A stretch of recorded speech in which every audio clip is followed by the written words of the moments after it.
Hello மக்களே, அனைத்து இந்திய அண்ணா திராவிட முன்னேற்ற கழகத்தின் பொதுச் செயலாளர் எடப்பாடி பழனிசாமி அவர்கள் 2026 சட்டமன்ற தேர்தலையொட்டி முதல் வாக்குறுதியை வெளியிட்டிருக்கிறார்.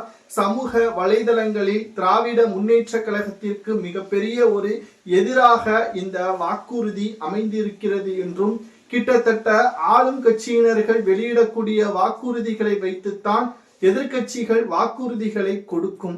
ஆனால் முதலாவதாக எதிர்கட்சி முதல் வாக்குறுதியை வெளியிட்டிருப்பது பேசும் பொருளாகவும், இன்னும் 9 மாதங்கள் இருக்கக்கூடிய நிலையில் திடீரென்று வாக்குறுதி கொடுத்ததற்கு காரணம் என்ன? இதில் அரசியல் உள்நோக்கம் இருக்கிறதா என்ற ஒரு கேள்வியும் சமூக வலைதளங்களில் முன்வைக்கப்பட்டு வருகிறது. இந்த வீடியோவில் எடப்பாடி பழனிசாமி அவர்கள் சொன்ன வாக்குறுதி என்ன? இதனால் திமுகவிற்கு ஆபத்து வருமா அல்லது திமுகவிற்கு வெற்றியை இது தேடி தருமா என்பதை தான் இந்த வீடியோவில் நாம் பார்க்க போகிறோம். புதிய பார்வையாளர்களாக இருந்தீங்கன்னா மறக்காம ஒரு சப்ஸ்கிரைப் மற்றும் லைக் பண்ணிருங்க. அதாவது அனைத்து இந்திய அண்ணா திராவிட முன்னேற்ற கழகம் குறிப்பாக அண்ணா அவர்களை இழிவுபடுத்துவதாக முதல்வர் ஸ்டாலின் அவர்கள் சமீபத்தில் ஒரு நிகழ்ச்சி ஒன்றில் பேசியிருந்தார்.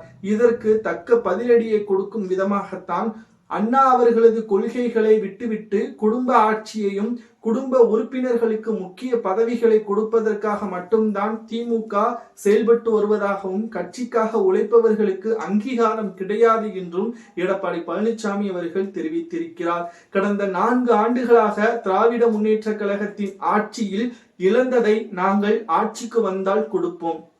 அமைதி, மகிழ்ச்சி, கிட்டத்தட்ட மக்களின் வாழ்வாதாரமே பாதிக்கக்கூடிய வகையில் திமுகவின் ஆட்சியில் திமுகவின் செயல்பாட்டால் பாதிக்கப்பட்டுள்ளார்கள்.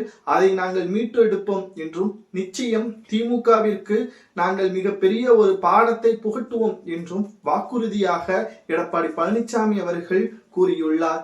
இது எடப்பாடி பழனிசாமி அவர்கள் கூறியது ஸ்டாலினுக்கு நிச்சயமாக பாதிப்பை ஏற்படுத்துமா என்று கேட்டால், நிச்சயம் திமுக சொன்ன வாக்குறுதியை நிறைவேற்றி விட்டதை ஆதாரத்துடன் மக்களிடம் காண்பித்தால் மட்டும்தான் நிச்சயமாக திராவிட முன்னேற்ற கழகம் தேர்தலை எதிர்கொள்ள முடியும்.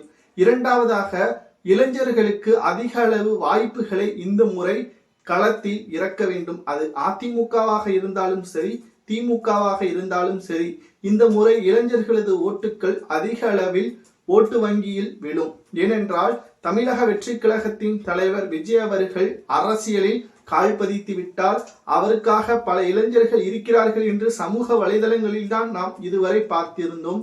ஆனால் முதல் முறையாக தேர்தலில், அதுவும் மக்களோடு மக்களாக ஓட்டுக்கள் செலுத்துவது விஜய் அவர்களுக்கு வந்துவிட்டால் நிச்சயம் இது மிகப்பெரிய ஒரு மாற்றத்தையும் கேம் சேஞ்சராகவும் அந்த இடத்தில் விஜய் அவர்கள் இருப்பார் என்று அரசியல் வட்டாரங்களிலும் பேசப்படுகின்றன.